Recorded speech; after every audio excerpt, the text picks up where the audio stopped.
তাহলে উনি সামনের ডাক দিয়েছেন, ভালোবাসার ডাক দিয়েছেন। উনি ব্যক্তিগতভাবে এত নির্যাতিত হয়েছে, 6 বছর জেল খেটেছেন, এত বৃদ্ধ বয়সে মৃত্যুর সঙ্গে পাঞ্জা লড়েছেন।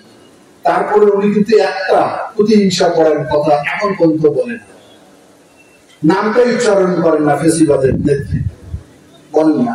আর উনি তো প্রতি মিনিটে সেকেন্ডে অসংখ্য অশ্লীল ভাষায় আক্রমণ করত, যা মুখে উচ্চারণ করতে পারি। এখানেই মানুষ তফাৎ খুঁজে পায় যে খালেদা জিয়া হচ্ছে দেশ মাতা, ওনার যোগ্যতায় উনি দেশ মাতা উপাধি পেয়েছেন। উনি গণতন্ত্রের মা। কেন? উনি সংগ্রাম করেছেন 9 বছর এরশাদের বিরুদ্ধে, মানুষের গণতান্ত্রিক অধিকারকে প্রতিষ্ঠা করার জন্য, যার জন্য তখন আমরা বলতাম উনি হলেন গণতন্ত্রের মা। আবার এই 17 বছর ফেসিবাদী একটা শাসনের বিরুদ্ধে মানুষের ভোটাধিকারের উদ্ধারের লক্ষ্যে বাংলাদেশের মানুষের টাকা লুটপাটের বিরুদ্ধে উনি প্রতিবাদ করেছেন। সেজন্য এখন বাংলাদেশের মানুষ তাকে বলে দেশ মাতা বেগম খালেদা জিয়া। খালেদা জিয়া বাংলাদেশের মানুষকে ছেড়ে যায়নি, উনি যেতে পারতেন। এখানে তুলনা করলে বুঝতে পারবেন ওনার দেশপ্রেম কেমন। উনি যত অসুস্থ ছিল, ওনার লিভারের সমস্যা, কিডনির সমস্যা, উচ্চ ডায়াবেটিস, প্রেশার, তারপরে উনি 6 বছর নিভৃতে জেলখানায় ছিলেন একটা কারণ, বাংলাদেশের মানুষকে মুক্ত করতে চায়। উনি যদি সরকার সঙ্গে আপোষ করতেন তাহলে তো উনি ঠিকই বিদেশে চলে যেতে পারতেন, ওনার চিকিৎসার ব্যবস্থা হতো। সে প্রস্তাবও দেওয়া আছে বারবার, উনি প্রত্যাখ্যান করেছেন। কিন্তু আরেকজন 1 সেকেন্ড আপনাদের আমাদের তার নেতা কর্মীদেরও সে না রেখে পালিয়ে গেল। তাই রাজনীতি করলে তো জেল হবেই। আমাদের তো অবস্থানটা হচ্ছে এখনই ফুলের মালা, এখনই জুতার মালা। তো আমি কেন ভয় করব? তাহলে তার অনুসারীরা, তার যারা এতদিন তার পক্ষে ছিলেন, তাদের কোনো খোঁজ খবর রাখলেন না, তারা বিপদে আছে না, কোনো নির্যাতনের শিকার হচ্ছে না, ভয়াবহ কোনো পরিস্থিতির মোকাবেলা করছে, তা না ভেবে উনি নিজেকে বাঁচানোর জন্য চলে গেলেন। উনি কোনোদিন বাংলাদেশের নেত্রী হতে পারে না। নিজেকে যিনি করেন, উনি বলতেন যে আমি অমুকের মেয়ে, আমাকে বন্দি করে রাখো, সে সাহসটুকু উনি দেখাতে পারেনি, কিন্তু খালেদা জিয়া পেরেছে। এখানেই তফাৎ, এখানেই ভালোবাসা, এখানেই বাংলাদেশ। আমার নেতা তারেক রহমান বলে সবার আগে বাংলাদেশ, কত যুগান্তকারী স্লোগান দেখে। আর ওনারা বলতো তোমারটাও আমার, আমারটাও তোমার, অর্থাৎ সবার আগে বাংলাদেশ। অর্থাৎ বাংলাদেশে কারা? বাংলাদেশে 20 কোটি মানুষ আমরা, এখানে হিন্দু, বৌদ্ধ, খ্রিস্টান, মুসলমান সব ধর্মের লোক আমরা বসবাস করি একসঙ্গে। এটা সবার আগে বাংলাদেশ।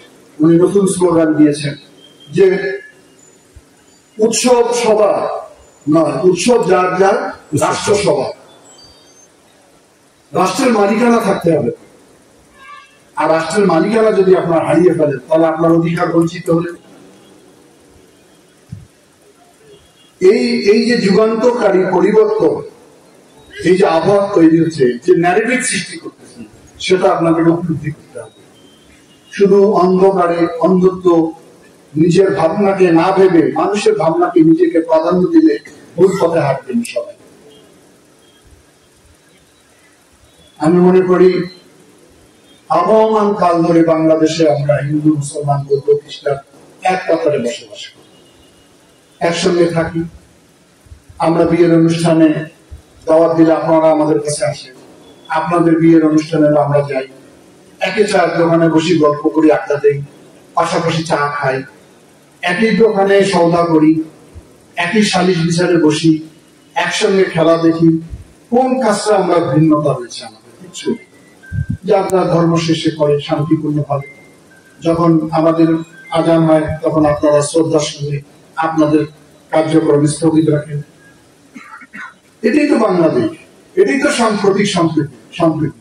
এটাকে বিনষ্ট করে কিছু কিছু ভুল রাজনীতিতে যারা চলে, তারা আপনাদেরকে কুক্ষিগত করে রাখে, ভোট ব্যাংক হিসাবে পরিচিত করে, কিন্তু মূল্যায়ন করে না। মূল্যায়ন যদি করতো তাহলে ওনাদের উচিত ছিল 17 বছরে আপনাদেরকে এইভাবে ডেকে সম্মানিত করা। করেছে? করেনি। আপনাদের কথাই তো শোনে নেই, এত বেশি ব্যস্ত ছিল। আর আমি তো বলছি যে 3টা থেকে শুরু হবে, রাত 10টা পর্যন্ত আমি ওনাদের সঙ্গে থাকবো।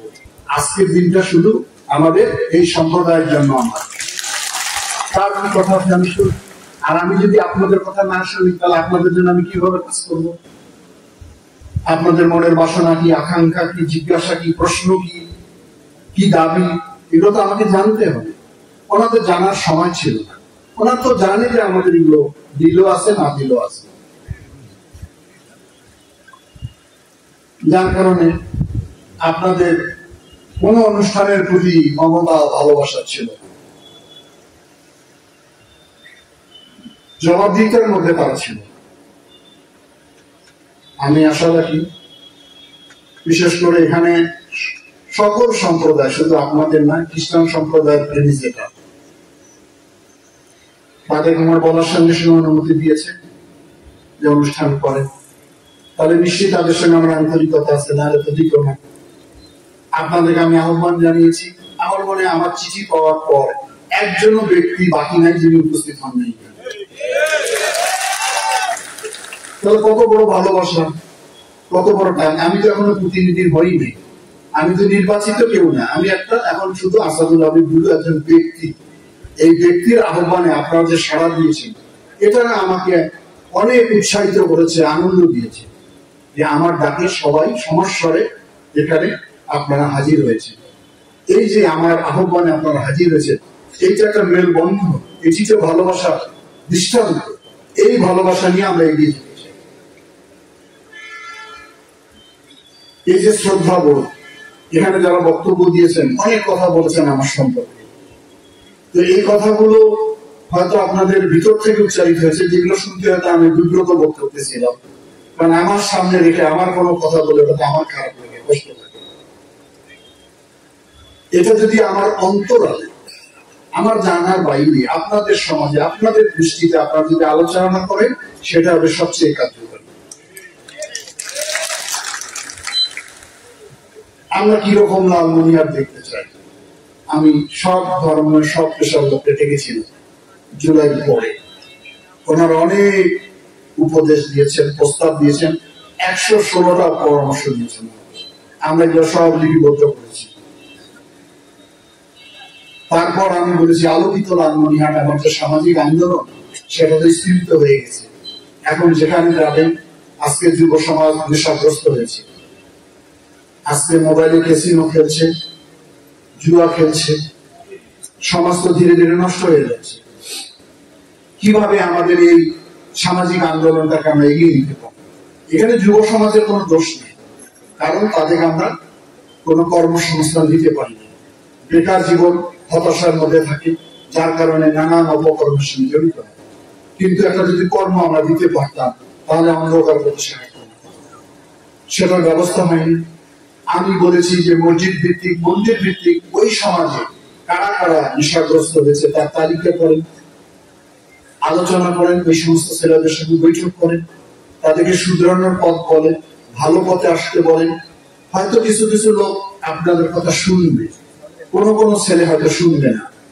তাহলে তখন তাদেরকে কি করবো? কাউন্সিলিং করবো, নিরাময় কেন্দ্র নিয়ে যাব। তারপরে যদি না শুনে, তাহলে আইনের ব্যবস্থা করতে হবে। কিন্তু সরাসরি যদি শুধু আইন প্রয়োগ করতে চান, তাহলে এই যুব সমাজ ঠিক হবে না। তাকে যদি মানসিক ভাবে মানুষত্বর মধ্যে ফিরে না নিয়ে আসে, শুধু ভয় দেখে, জুজুর ভয় দেখে কোনো মানুষ ঠিক হয় না। তাহলে 3টে স্তরে যদি আমরা কাজ করি এক সময়, যেমন লালমনিরহাট আলোকিত ছিল, আবার আলোকিত হয়ে উঠবে।